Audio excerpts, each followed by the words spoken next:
ANC President Cyril Ramaphosa has hit out at DA leader John Steenhuisen over his leaked letter where he demands 2 additional cabinet positions. He slams the DA for seemingly wanting to set up a parallel government operating outside constitutional parameters.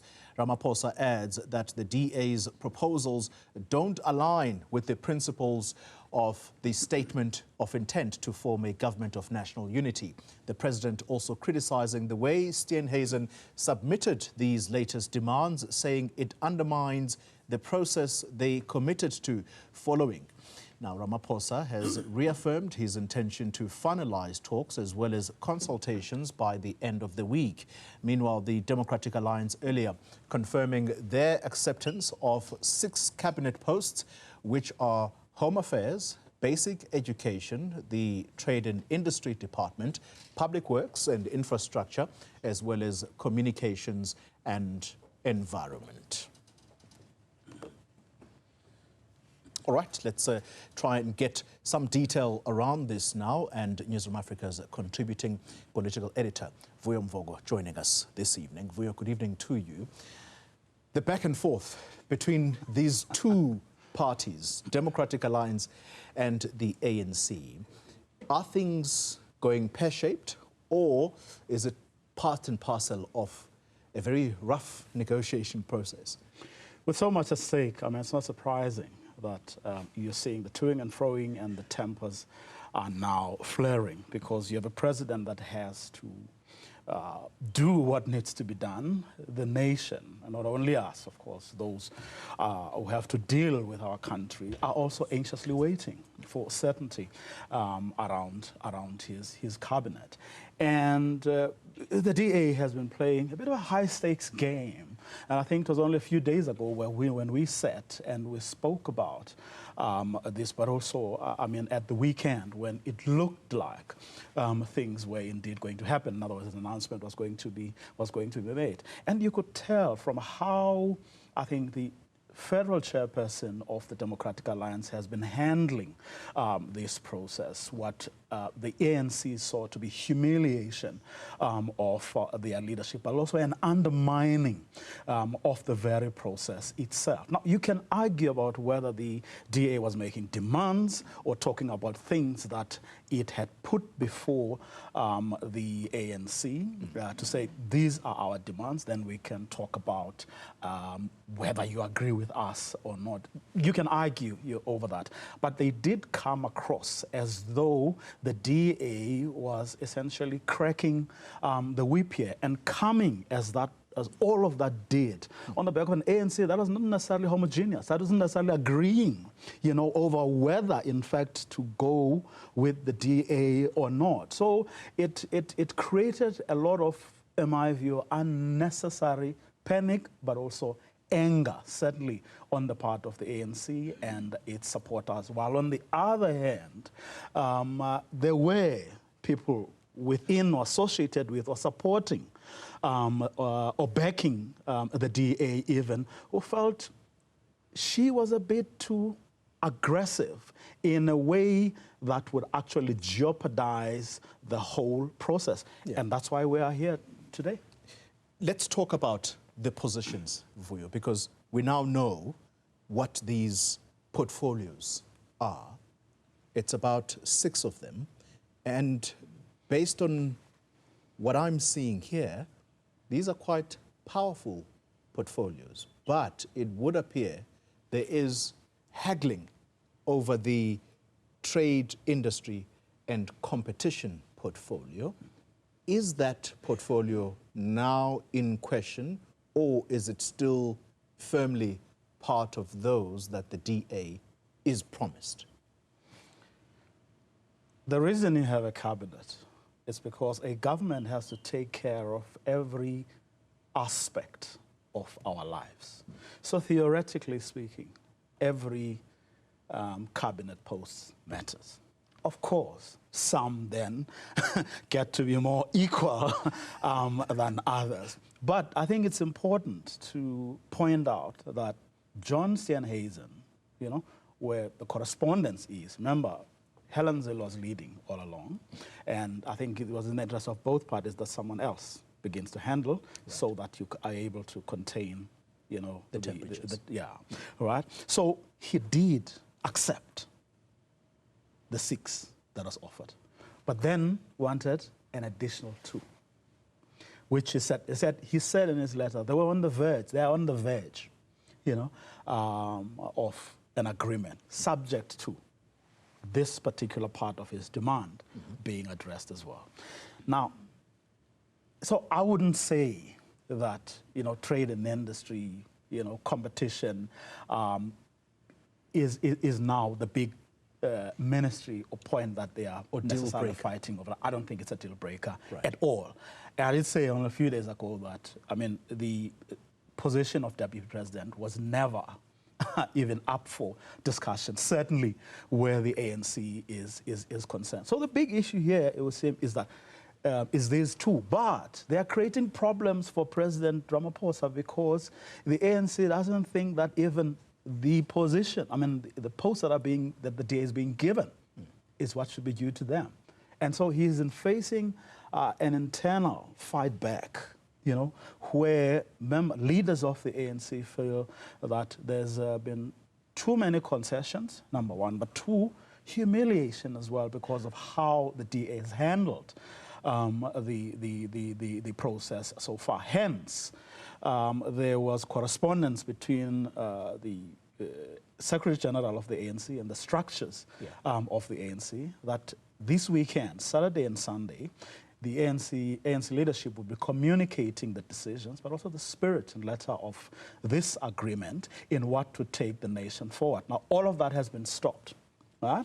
And there's another push on the other side of the ANC leadership, in other words, NEC members. Remember, the NEC is the decision-making body, you know, in the ANC between conferences, who say, how do we go to our you know, people who form our organization and explain something we ourselves don't understand? Because we hear about these things from the DA, you know, we are not as on board as the DA seems to be. And no notes that some Secretary General is going to send is going to make up for the fact that we don't really know. So we need to interrogate the very proposal that is on the table, see whether we agree with it or not, and whether we will be subsequently will be able to go and explain that to the membership of the ANC. Vuyo, there's something particularly important that I think we've got to talk about here, and it is the negotiating teams, DA and ANC negotiating teams. We know who those people are. For the longest time, that's where this back and forth has been playing itself out. Now, we have gotten hold of the president's letter.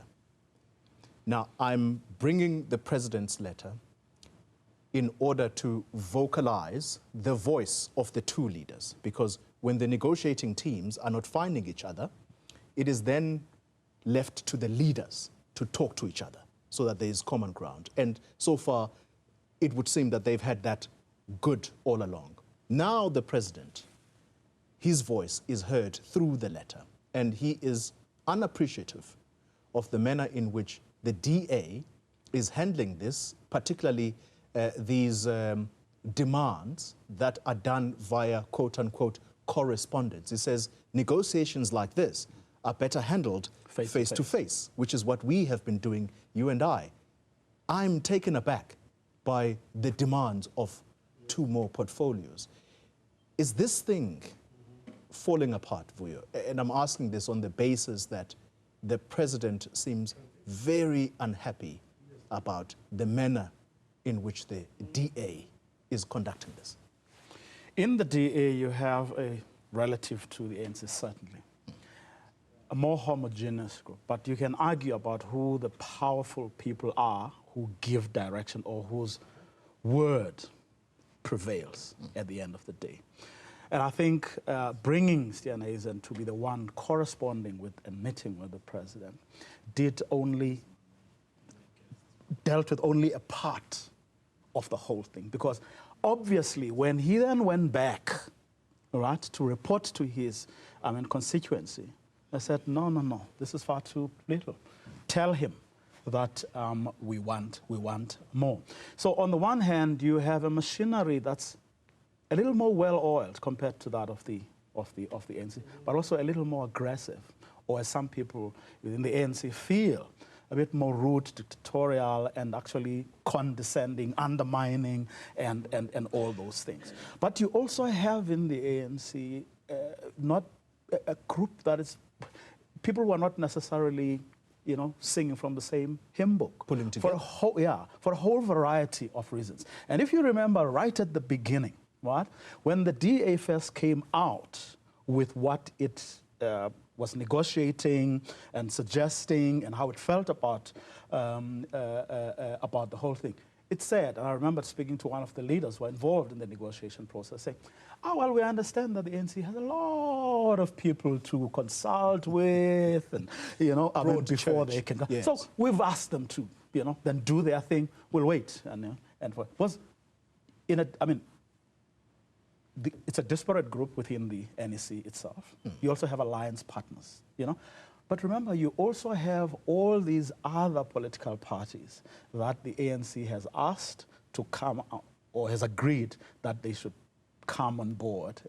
And you've got to give to those as well. But the challenge with giving to any of the partners is, with everything that you're going to give to your partner, you have to take from your own. And remember, things that has shrunk.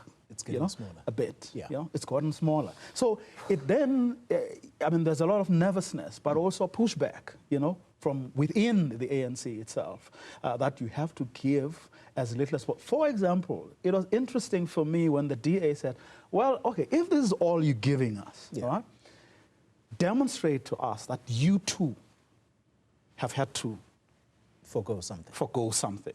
And then we can talk.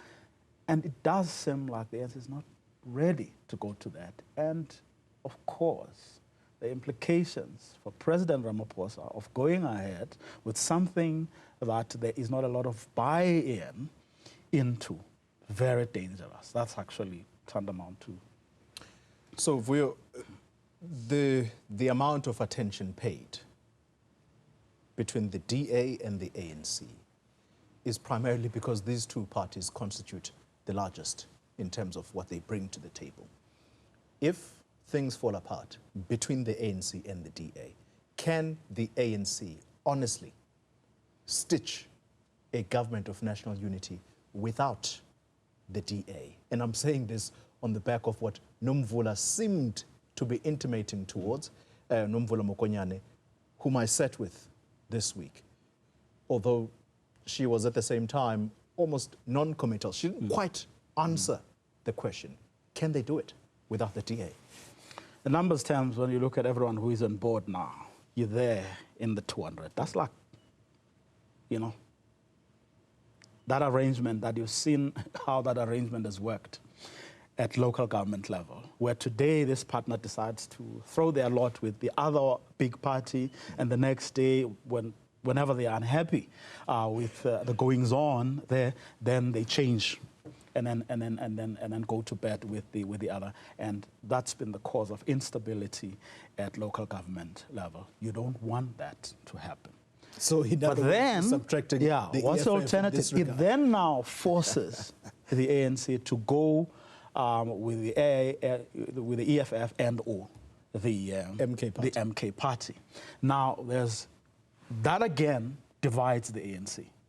In pretty much along the same line. Although you could, no one has really tested the strength of this broadly. Two schools of thought, whether there's a greater majority that feels that we have to go with the EFF and the MK party on the one hand versus going with the DA and whoever else is prepared to work with that particular group. I think my take is that the NEC meeting is going to decide how this thing or how the ANC should proceed, but not before there's a very big fight. Vuyo Mvoko, thank you very much. Newzroom Afrika's contributing political editor. It's getting very tense.